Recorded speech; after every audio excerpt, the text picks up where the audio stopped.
وَقُلِ الْحَقُّ مِنْ رَبِّكُمْ فَمَنْ شَاءَ فَلْيُؤْمِنْ وَمَنْ شَاءَ فَلْيَكْفُرْ إِنَّا أَعْتَدْنَا لِلظَّالِمِينَ نَارًا أَحَاطَ بِهِمْ سُرَادِقُهَا وَإِنْ يَسْتَغِيثُوا يُغَاثُوا بِمَاءٍ كَالْمُهْلِ يَشْوِي الْوُجُوهَ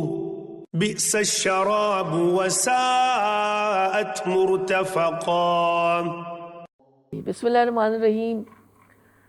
بہت ہی دل دہلا دینے والی آیت اور اس کے الفاظ ہیں سورہ کہف کی آیت نمبر 29، جس کا ترجمہ ہے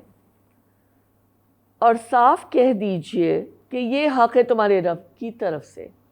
اب جس کا جی چاہے مان لے اور جس کا جی چاہے انکار کر دے۔ ہم نے انکار کرنے والے یعنی ظالموں کے لیے ایک آگ تیار کر رکھی ہے جس کی لپٹیں انہیں گھیرے میں لے چکی ہیں۔ وہاں اگر وہ پانی مانگیں گے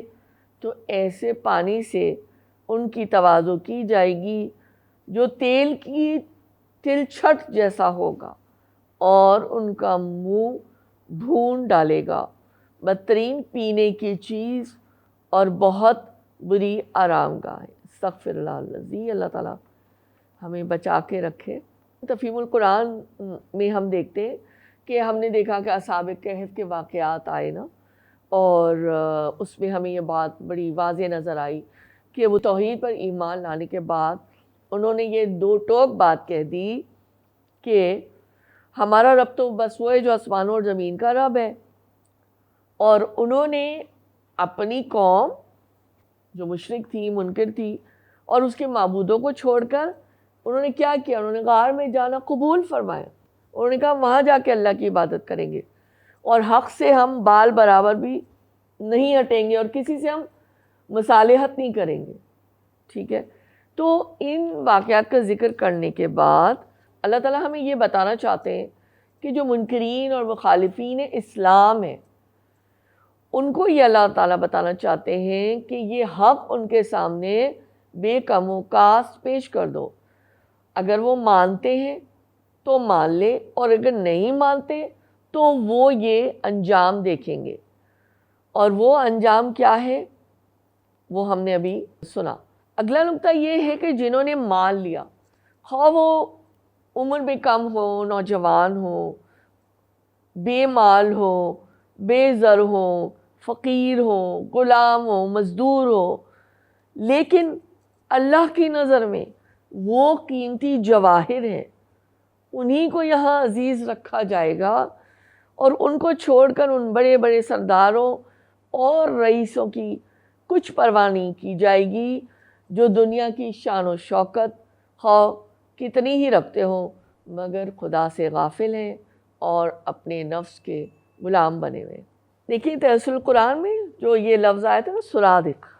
اس کے معنی کسی خیمے کی دیواریں ہیں، یعنی مراد دوزخ کی چار دیواری اور جہنم کے گرد یہ چار دیواری ہے۔ دوزخیوں کے لیے آگ کی حرارت میں مزید اضافہ ہو اور اس آگ کی حرارت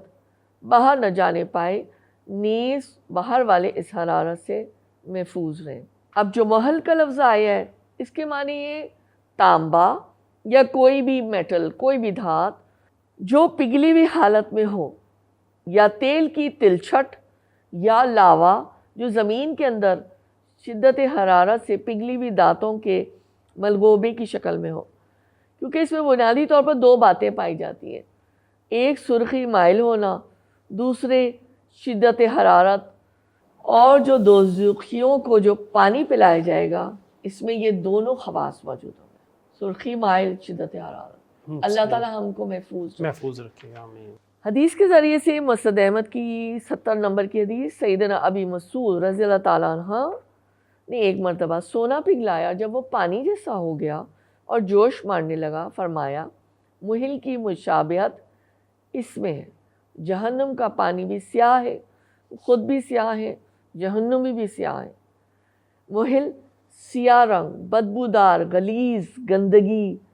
سخت گرم چیز ہے، چہرے کے پاس جاتے ہی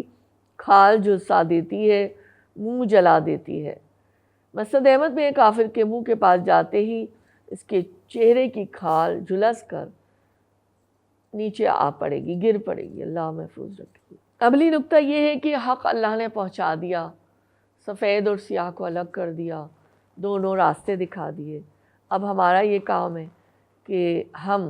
حق کو قبول کر لیں، اس راستے پر چلیں جو اللہ کو پسند ہے، اور پھر مزید یہ کہ ہم بار بار یہ کہیں گے کہ اللہم اجرنی من النار، اللہم اجرنا من النار، یعنی جہنم کی آگ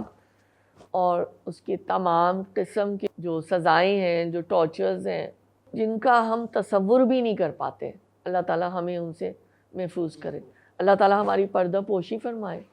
اور ہمارے گناہوں کو معاف